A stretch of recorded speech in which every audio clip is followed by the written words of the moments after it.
Hello everyone. आज की हमारी वीडियो में पहली वीडियो है फाइनेंशियल अकाउंटिंग के ऊपर। इसमें हम आपको सीईटी मेंस में आने वाले क्वेश्चंस कराएंगे। सारे क्वेश्चंस प्रीवियस क्वेश्चन हैं और स्पेशली सब्जेक्ट रिलेटेड है एंड टॉपिक वाइज है। जो जो टॉपिक आपके सिलेबस में दिए हुए हैं उनसे रिलेटेड सारे क्वेश्चंस हैं। अगर आपको मेरी वीडियो अच्छी लगे तो आप लाइक, सब्सक्राइब एंड शेयर कर सकते हैं। तो चलिए स्टार्ट करते हैं आज के हमारे 21 क्वेश्चंस के साथ। Which of the following is the final stage of accounting as a process of information, analysis and interpretation of information, communication of information, recording of data in books of accounts, preparation of summary in form of financial statement. तो option number B is correct. इसमें हमें final stage पूछी है, तो final stage हमारी कौन सी होती है? Communication of information. ठीक है, आपको एक बार ये सारी देख सकते हो। फर्स्ट है आपकी transaction of goods and services, फिर जनरल एंट्री, फिर पोस्टिंग इनटू लेजर, फिर बैलेंसिंग द लेजर, फिर trial balance, profit and loss, फिर बैलेंस शीट। उसके बाद हम एनालिसिस करते हैं इन्फॉर्मेशन को, फिर ट्रांसमिशन ऑफ इन्फॉर्मेशन, और लास्ट में हम क्या करते हैं? डिसीजन मेकिंग लेते हैं। तो इसकी हमारी जो लास्ट स्टेज होती है वो क्या होती है? कम्युनिकेशन होती है, डिसीजन मेकिंग होती है। ओके, और हमारी फर्स्ट कौन सी होगी? Transaction of goods and services. आपसे फर्स्ट एंड लास्ट ही वो पूछ सकता है। Which of the following statement is not correct? The amount received by selling goods and services is called revenue. The money invested by owner in the business is called capital. The grouping of transaction of same nature at one place is called posting. Assets minus external liability is equal to capital. तो इसका होगा option number C is correct. The grouping of transaction of same nature at one place is called posting आएगा। यहाँ पे recording नहीं आएगा। Okay, तो ये क्या हमारा गलत था, क्योंकि जो रिकॉर्डिंग होता है वो हम पहले ही करते हैं, पोस्ट का काम हम बाद में करते हैं। नेक्स्ट हमारा question number 23। The money received by owner in business is known as. जो ऑनर के द्वारा जब मनी रिसीव्ड होती है उसको हम क्या बोलते हैं? कैपिटल। क्योंकि कोई भी ऑनर जब बिजनेस स्टार्ट करता है, जो अपनी मनी लाता है, उसको हम क्या बोलते हैं? As a capital. हम उसकी फर्स्ट एंट्री करते हैं और उसके बाद हम बिजनेस को स्टार्टअप करते हैं। नेक्स्ट हमारा question number 24। What is the meaning of book keeping? Book keeping हम क्या बनाते हैं? स्टार्टिंग में बनाते हैं, उसके बाद हमारी अकाउंटेंसी स्टार्ट होती है। Recording in preliminary books, preparation of profit and loss account, calculation of net profit, writing partnership deed. तो इसमें तो आप, अगर आपको नहीं भी आता तो आप एलिमिनेशन मेथड के थ्रू ऑप्शन नंबर ए को करेक्ट कर सकते हो, क्योंकि प्रॉफिट एंड लॉस अकाउंट इसमें प्रिपेयर नहीं होते हैं, वो अकाउंट्स में जाके होते हैं। कैलकुलेशन ऑफ नेट प्रॉफिट वो तो statement of profit and loss accounts में होते हैं। राइटिंग पार्टनरशिप डीड वो हमारी मेमोरेंडम ऑफ एसोसिएशन में आती है। तो इसका option number A is correct, recording in preliminary books. Next हमारा question number 25। A seller gives his good worth 2000 to a buyer for 1800। The difference of 200 will be termed as. जो हमने उसको discount दिया है उसको हम क्या बोलेंगे? Trade discount. Okay, the difference of 200 will be termed as trade discount. Trade discount is a discount given by seller to buyer at the time of purchase of goods. Okay, next हमारा question number 26। Which of the following has the purpose of taking responsibilities? Authenticity, fairness of recorded amount, ownership, none of the above. तो option number C is correct, ownership. अगर आपको explanation पढ़नी है तो आप मेरी video को पॉज करके जो लिखा हुआ है इसके एक्सप्लेनेशन भी पढ़ सकते हो। मैं सिर्फ आपको एमसीक्यू कराऊंगी जल्दी जल्दी, क्योंकि आपके एग्जाम पास में और कभी भी हो सकता है। What is the main function of accounting? Recording of economic data, provide information base for work, recording and classification of business transaction, achievement of non economic goals. तो option number C is correct, recording and classification of business transaction is the main function of accounting. I hope it's clear. Next number 28. Which of the following is an accounting equation? Capital is equal to assets plus liability, capital is equal to assets minus liability, assets is equal to liability minus capital, liability is equal to assets plus capital. Option number D तो बिल्कुल गलत है, क्योंकि liability के साथ हम capital use करते हैं, तो असेट्स को तो हम कैपिटल से ऐड कर ही नहीं सकते हैं। तो option number B is correct, capital is equal to assets minus liabilities. Next हमारा capital account is a. Capital account कैसा होता है? तो वो हमारा कैसा होता है? पर्सनल अकाउंट होता है, क्योंकि बिजनेस की भी क्या होती है? एक पर्सनल आइडेंटिटी होती है। नेक्स्ट हमारा question number 30। Which of the following is the correct accounting equation? Assets is equal to owner's equity, assets is equal to liability plus owner's equity. इसको हम समझ सकते हैं लायबिलिटी प्लस कैपिटल। तो option number B is correct, ये अभी हमने just पीछे पढ़ा है। और इसमें कौन सा कॉन्सेप्ट लगता है? ड्यूल एस्पेक्ट कॉन्सेप्ट लगता है, आपसे ये भी पूछा जा सकता है। नेक्स्ट हमारा question number 31। Sorry. The head office of the institutes of cost and works accounts of the India is located at. Where is located? Kolkata, Paschim Bengal.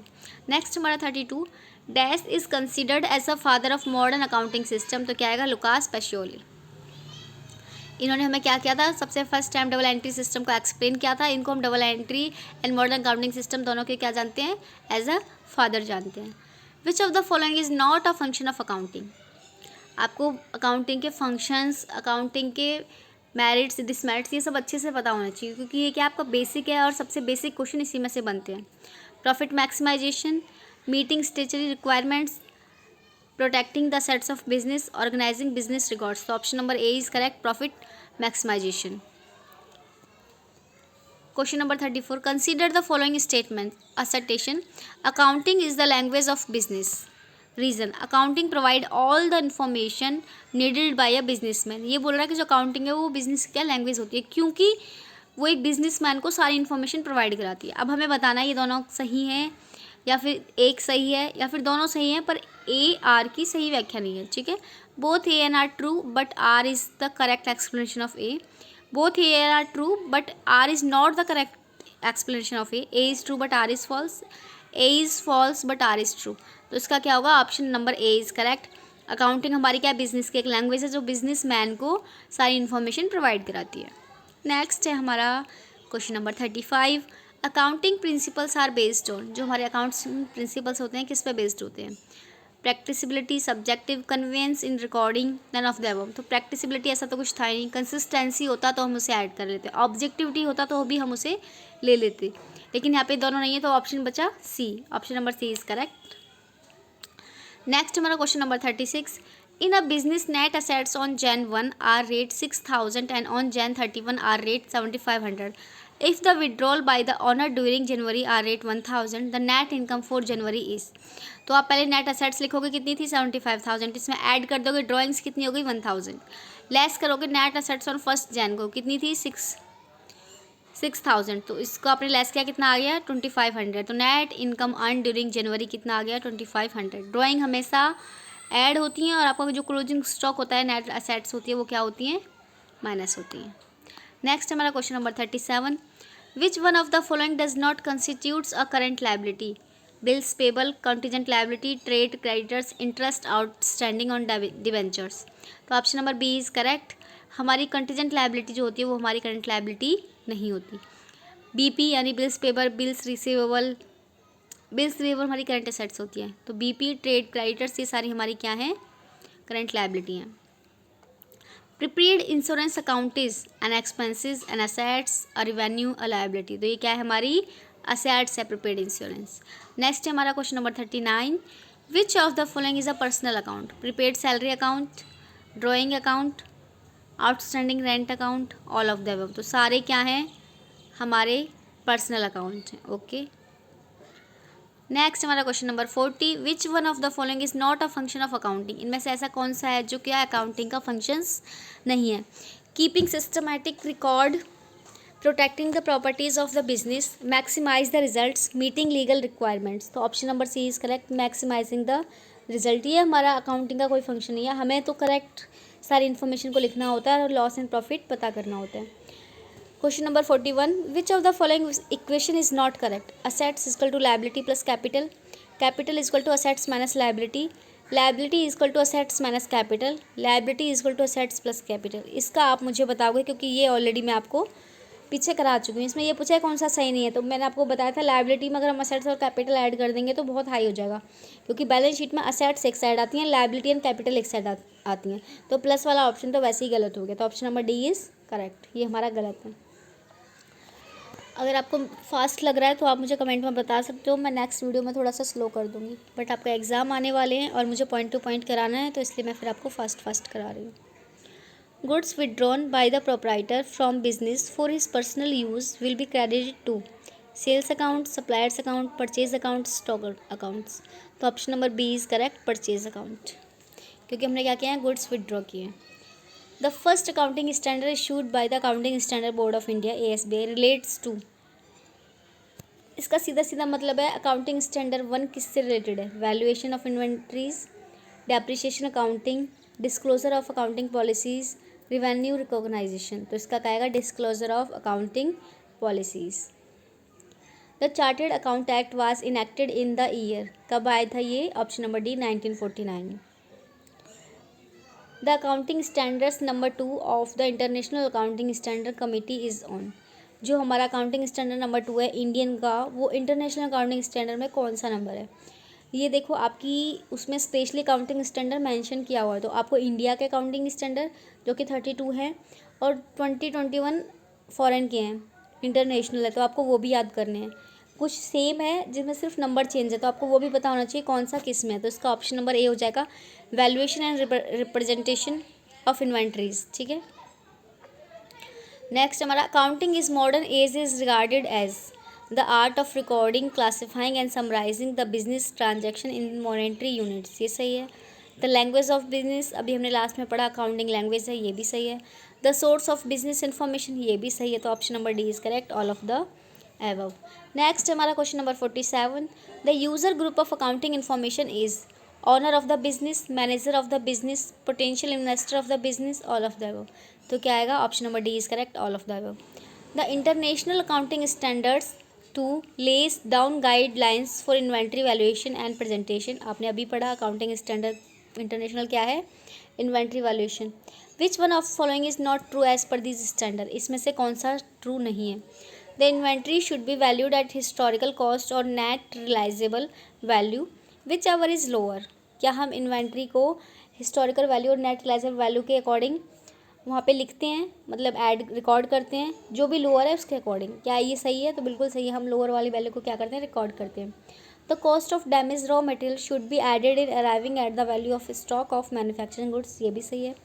Usually either the FIFO, FIFO का मतलब होता है फर्स्ट इन फर्स्ट आउट, और the weightage average cost method should be use for valuation of inventory, ये भी सही है, हम लीफो फीफो भी यूज़ करते हैं। The basis and policy of valuation inventory should not clearly state, ये गलत है, उसमें क्या होता है, क्लियरली स्टेट होती हैं, मेंशन होती हैं, बिना क्लियरली फिर अकाउंटिंग स्टैंडर्ड बनाने का फ़ायदा ही क्या है। विच of the following is statement is true, building account is non nominal account, outstanding rent account is a non personal account, building क्या है, फिक्स असेट्स है, तो वो नॉमिनल अकाउंट्स हो ही नहीं सकती। नॉमिनल अकाउंट्स कौन से होते हैं, all the expenses and losses are debit and all the income and gains are credit, तो इसका मतलब इनकम एंड एक्सपेंसेस ये क्या है, हमारे नॉमिनल अकाउंट हैं। Outstanding rent is a non personal account, ये भी गलत है। Every debit has a corresponding credit, incomes are debited, मैंने अभी बताया आपको all the income and gains are credit, तो option number D be correct है। तो इसका सही कौन सा होगा, C, every debit has a corresponding credit just because of double entry system. I hope it's clear. Next है हमारा question number 50, consider the following activities, summarising the performance of a business, analysing of the business transactions, interpreting the results, recording the transactions. तो option number इसमें कैसे ठीक होगा, इनमें आपको लगाना है, सिक्वेंस लगाना है। ये मैंने अभी अभी आपको स्टार्टिंग में ही बताया था, आपको सारे फर्स्ट से लेके लास्ट तक बताया था कि आपको पहले क्या करना है फिर क्या करना है। अब देखो मैंने आपको सबसे लास्ट में क्या बताया था, इंटरप्रेटिंग द रिजल्ट, तो किस में देखो 3 किस में सबसे लास्ट में दिया हुआ है, तो 3 ओनली बी में दिया हुआ है, तो 4 2 1 3, तो रिकॉर्डिंग द ट्रांजेक्शन, उसके बाद क्या करेंगे, एनालिसिस करेंगे, फिर समराइजिंग करेंगे परफॉर्मेंस को, उसके लास्ट में हम क्या देंगे, निष्कर्ष निकाल देंगे, रिजल्ट दे देंगे। ठीक है, तो option number B is correct. Question number 51, in the double entry system of bookkeeping, a transaction affects one account twice, two accounts at the same time, one account in two ways, two accounts in two ways each, तो two accounts at the same time, एक debit and एक credit, वो भी same way में, not different way में। Next हमारा 52, विच of the following is not an accounting equation. I hope अब तक तो आपको ये अकाउंटिंग इक्वेशन याद हो गई होगी, कौन सी नहीं है तो ये आप मुझे कहाँ बताओगे, कमेंट सेक्शन में बताओगे, अगर फिर भी गलत करोगे तो मैं आपको कमेंट सेक्शन में जवाब दे दूँगी। नेक्स्ट है हमारा सेम क्वेश्चन नंबर 53, ये भी आप पर छोड़ा, आप इसको करके मुझे दे सकते हैं।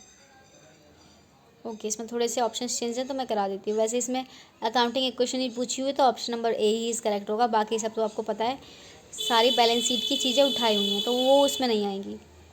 नेक्स्ट है हमारा question number 54, the accounting standard related to amalgamation of company is accounting standard 14, accounting standard 16, 20 and 12, तो अमलगमेशन किस में आता है, option number 1 is correct, accounting standard 14। आपको अकाउंटिंग स्टैंडर्ड्स क्या है अच्छे से याद होने चाहिए, क्योंकि ये कोई सा भी आपसे पूछा जा सकता है। अगर आप डेली सुबह सुबह भी एक बार देख लेते हो, रिवाइज कर लेते हो, तो ये आपके इस एग्ज़ाम के लिए या आगे आने वाले किसी भी कॉमर्स के एग्ज़ाम के लिए सही है, क्योंकि देखो पीजीटी में आया हुआ क्वेश्चन, अगर आप आगे टीचिंग की भी तैयारी कर रहे हो तो ये वहाँ भी आएगा। Accounting standard 14 relate to amalgamation, accounting standard 20 relate with earning per share and 16 relate with the accounting for borrowing cost and 12 with accounting for government grants. तो जो गवर्नमेंट ग्रांट्स है इसको आप अच्छे से याद करके जाना। नेक्स्ट है 55, विच of the following is correct equation. Same, ये भी आप मुझे करके बताओगे। ओके। नेक्स्ट हमारा 56, net worth of a business means. जो बिजनेस नेट वर्थ है बिजनेस की, उसका मतलब क्या है? Equity capital, total assets, total external liabilities, total assets, fix assets minus current assets, total assets minus total external liability. तो क्या आएगा? Option number D is correct, total assets minus total external liabilities. इससे हमारा क्या आ जाएगा? Net value आ जाएगी। Next हमारा question number 57, accounting standard 8 is concern with valuation of inventories, accounting of for fix assets, accounting for research and development, depreciation accounting.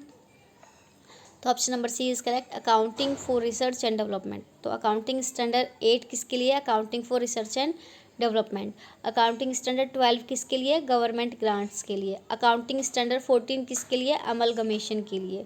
Accounting standard 20 किसके लिए? Earning per share के लिए। तो आई होप आपको ये धीरे धीरे याद हो रहेंगे। अकाउंटिंग स्टैंडर्ड 6 किसके लिए है? डेप्रिसिएशन के लिए। अकाउंटिंग स्टैंडर्ड 2 किसके लिए? इन्वेंट्री वैल्यूएशन के लिए। इतने तो आपको वीडियो के साथ ही याद हो गए होंगे।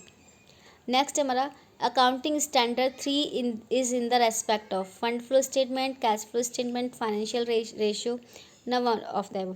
ये आपके लिए ज़रूरी है। क्यों ज़रूरी है? क्योंकि आपके चैप्टर में कैश फ्लो स्टेटमेंट स्पेशली आपको दिया हुआ है, जो कि आपके एग्जाम में आएगा। तो कैश फ्लो स्टेटमेंट से रिलेटेड चीज़ें आएंगी, तो आपसे कैश फ्लो स्टेटमेंट कौन से अकाउंटिंग स्टैंडर्ड में आता है ये भी पता होना चाहिए। तो option number 3 is correct. Next हमारा 59, the objectives of a business organization do not include. जो बिजनेस ऑर्गेनाइजेशन के ऑब्जेक्ट हैं उसमें किसको इंक्लूड नहीं किया गया है? Maximization of total investment, maximization of profits, maximization of sales and survival. तो maximization of total investment, option number A is सही नहीं है, इसलिए ए करेक्ट है। इसमें देखो क्रिएशन ऑफ कस्टमर्स हो सकता है, इंक्रीज गुडविल हो सकता है। अगर ये आता है तो आप टिक कर सकते हो। The Indian accounting standard 10 is related to valuation of inventories. ये किस में था? अकाउंटिंग स्टैंडर्ड 2 में था। अकाउंटिंग फॉर गवर्नमेंट ग्रांट्स, ये मैंने अभी आपको बताया था, अकाउंटिंग स्टैंडर्ड 12 में है।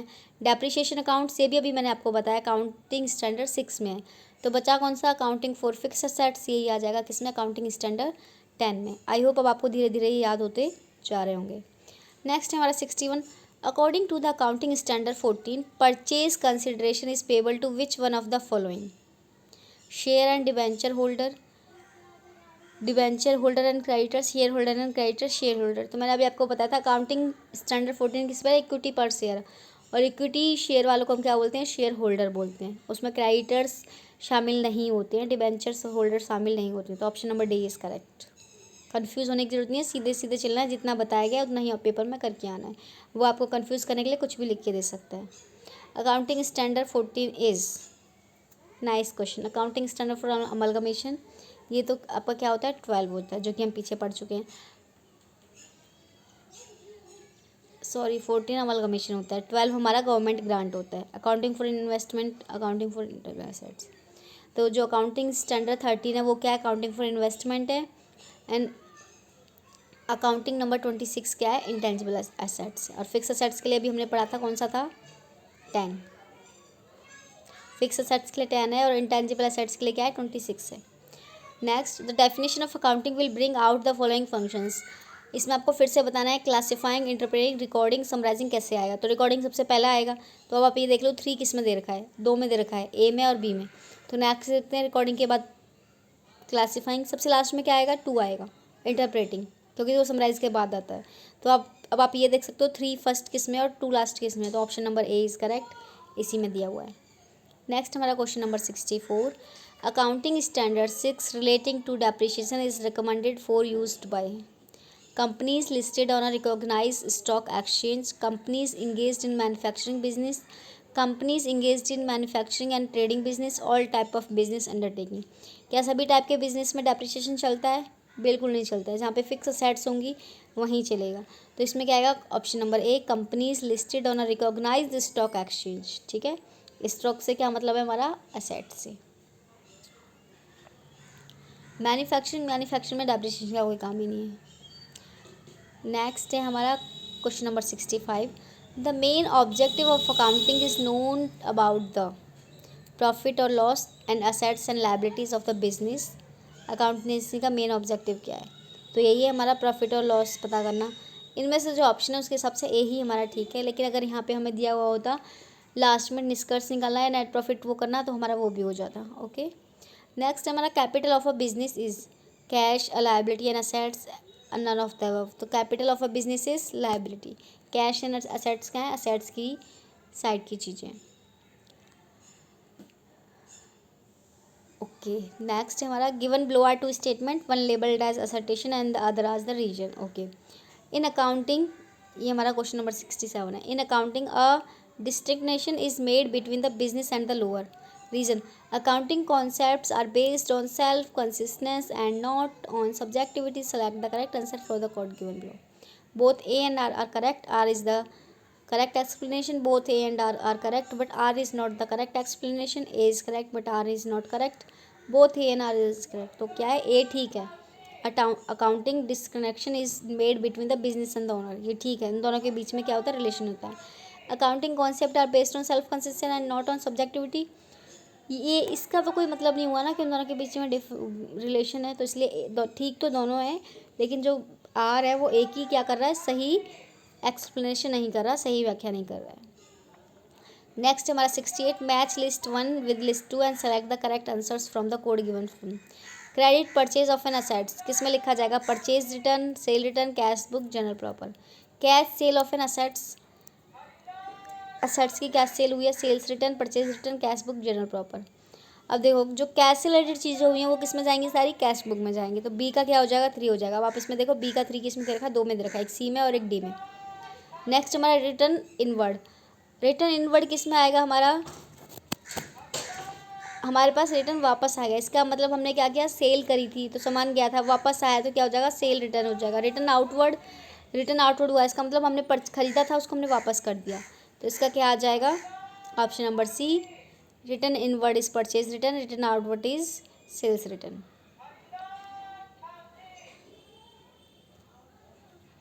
ठीक है, नेक्स्ट हमारा 69, the assumption that anticipate no profit and provide for all losses is based on.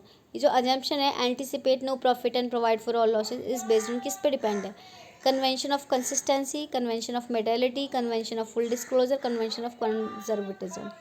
तो कंसिस्टेंसी में तो ये होगा नहीं, कंटिन्यू में कुछ नहीं हो रहा, मेटेलिटी में भी नहीं होगा, फुल डिस्क्लोजर में भी ये बंद नहीं हो रहा, स्टार्ट नहीं हो रहा कुछ, तो ये क्या हो जाएगा, option number A is correct, conservatism. इसका कहना का क्या मतलब है, the concept is also known as prudence concept and the concept state that all anticipated loss should be recorded in the book while all anticipated profit should be ignored. आज का हमारा last question, आज हमने already 50 questions कर लिए हैं, ये काफ़ी ज़्यादा हो जाएंगे, तो नेक्स्ट वीडियो में मिलेंगे हम आज के लास्ट क्वेश्चन के बाद। Revenue from sale of products ordinary is reported as a part of earning in the period in which the sale is made, the cash is collected, the order is received, the cheque is received. The option number A is correct, the sale is made. Revenue कब होता है हमारे cell से, जब हमारी cell बन जाती है। तो आज का लिए हमारा इतना ही। आई होप आपको मेरी वीडियोस अच्छी लगी होंगी। अगर वीडियो अच्छी लगी तो please like, subscribe and share करें। Bye bye, thank you.